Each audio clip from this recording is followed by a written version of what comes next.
کر نتیجہ یہ ہے کہ یہ بھی فگر موجود ہے کہ اگر آج آپ کسی سائیکیٹرسٹ کے پاس جائے، کوئی جائے بیچارہ پریشان ہو کر، تو اس کی 10 فیس تقریباً 10,000 روپے گھنٹہ بن جاتی ہے، کیونکہ ہے ہی نہیں لوگ. تو لہٰذا میں سمجھتا ہوں کہ یہ ذہنی تناؤ حادثاتی بنیاد پر اسلام آباد کے اندر اور مختلف جگہوں پر آپ کو نظر آیا کہ کیسے کیسے اس کی وجہ سے جرائم ہوتے ہیں. اس کے ساتھ ایک اور چیز ہے جو ڈرگ ابیوز کی صورت کے اندر ٹرانسلیٹ ہو رہی ہے. تو یہ چیز وہ نہیں ہے جو جیسے چھاتی کا کینسر ہم نے ٹیبل کے نیچے اس کا ذکر نہیں کیا اور ٹابو بن گیا، تو مینٹل سٹریس بھی جب میں ڈاکٹر تھا اور جب میں ڈائگنوز کرتا تھا تو لوگوں کو کہتا تھا کہ اس کا علاج کراؤ، تو کہتے تھے یہ پاگل تو نہیں ہے.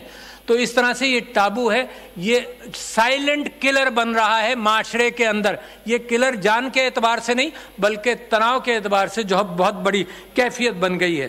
تو میں ایک اور چیز آپ سے ذکر کرنا چاہتا ہوں، وہ یہ ہے کہ نرسز کا فقدان، ڈاکٹروں کا فقدان. نرسز 7 لاکھ نرسز چاہیے ہمیں.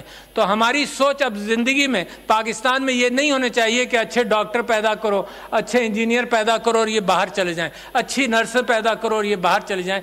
ہمارے ہاں اندر بڑی سخت ضرورت ہے. پاکستان افورڈ نہیں کر سکتا کہ سب کو تعلیم دے، لہٰذا ان کو رکھیں. جو آپ نے ہیلتھ انشورنس صوبوں نے اور مرکز نے کیا ہے، یہ بھی ایک کام کی چیز ہے، ہیلتھ کارڈ وغیرہ. اور میں اس کے ساتھ ایک چیز آگے بڑھنا چاہتا ہوں کہ ٹیلی ہیلتھ کا امکان بھی بڑھائیں.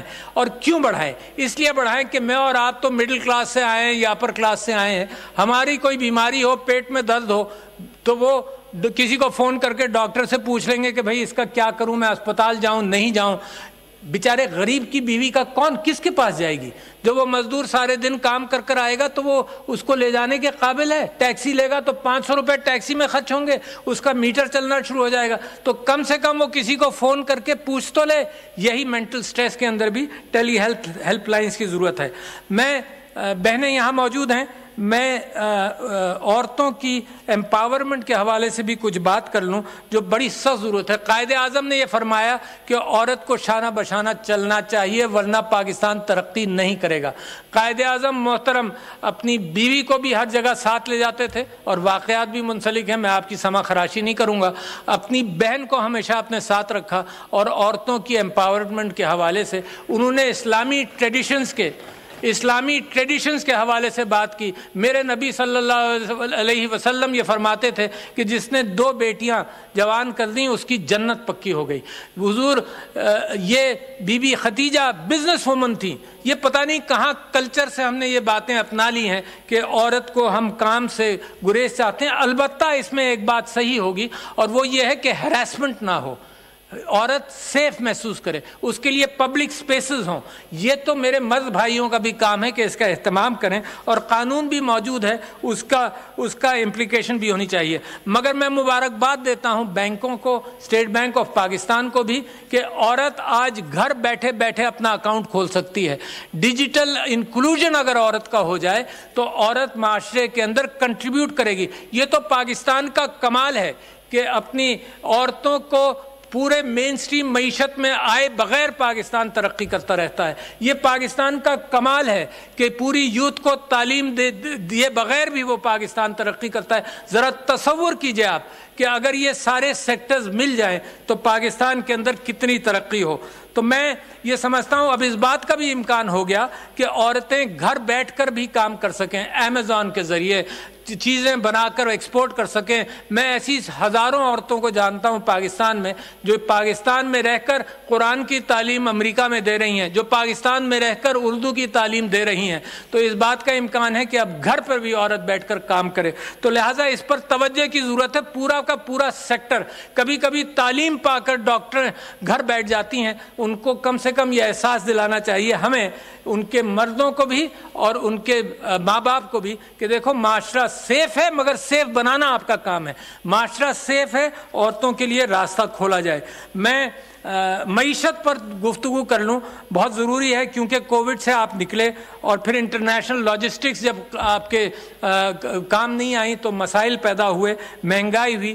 پھر یوکرین کے اندر جو جنگ ہوئی، پاکستان امن چاہتا ہے مگر یوکرین کے اندر جو جنگ ہوئی اس کے اندر دنیا کی معیشت کے اوپر مختلف انداز سے اثرات مرتب ہوئے. میں یہ حکومت اور پچھلی حکومت دونوں یہ کہتے رہے اور اس سے پہلے کی حکومتیں کہ پاکستان کو اپنے پیر پر کھڑا ہونا چاہیے، اس سے ہم سب اتفاق کرتے ہیں، لہٰذا اس کے لیے محنت کی ضرورت ہے کہ کیسے صرف کہنے سے پیر پر کھڑا ہو جائے گا۔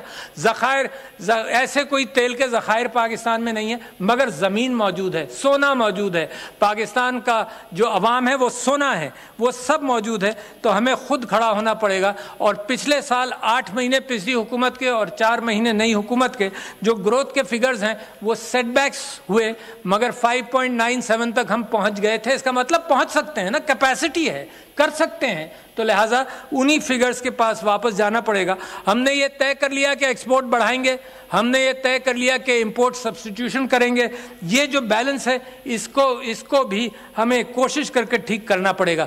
میں سمجھتا ہوں کہ IMF کے ساتھ جو معاہدہ ہوا مناسب ہوا، اس کے نتیجے میں دوسرے لینڈرز بھی آگے بڑھے، اس کے نتیجے کے اندر ہمارے دوست ممالک نے بھی فنڈز رول اوور کیے، تو میں سمجھتا ہوں یہ ضروری ہے، مگر اس کے ساتھ ساتھ پولیٹیکل سٹیبلٹی بھی ضروری ہے، جس کا میں بعد میں ذکر کروں گا۔ مہنگائی آپ واقف ہیں، مجھے کچھ کہنے کی ضرورت نہیں، مگر کمر توڑ مہنگائی کے لیے حکومت ہی محنت کرے گی، اور یوٹیلیٹیز انشاءاللہ سولر کی طرف جیسے جائیں گے تو یوٹیلیٹیز کی کاسٹ بھی کم ہو جائے گی۔ جو ڈالر روپی پیرٹی ہے وہ بھی پریشان کن یوں ہے کہ ہر چیز کی مہنگائی اس سے شروع ہو جاتی ہے، تو انشاءاللہ اس کے اوپر بھی قابو پایا جائے گا۔ اور لانگ ٹرم اعتبار سے کنٹینویشن آف پالیسیز، جس چیمبر کے ساتھ میں گفتگو کرتا ہوں تو ہر چیمبر کے لوگ، ہر انڈسٹری کے لوگ یہ کہتے ہیں کہ پالیسیز کی کنٹینویشن ہونی چاہیے، تو لہٰذا اگر حکومتیں پاکستان میں بدلے بھی تو میری درخواست یہ ہے کہ پالیسیز کی کنٹینویشن طے کر لینی چاہیے کہ یہ کنٹینیو رہے، ورنہ انویسٹر نہیں آئے گا، انویسٹر آئے گا بھاگے گا، آئے گا بھاگے گا، تو یہ کیفیت پاکستان کے لیے بہتر نہیں ہے۔ میں میڈیا کی آزادی کے حوالے سے بھی کچھ باتیں کہنا چاہتا ہوں۔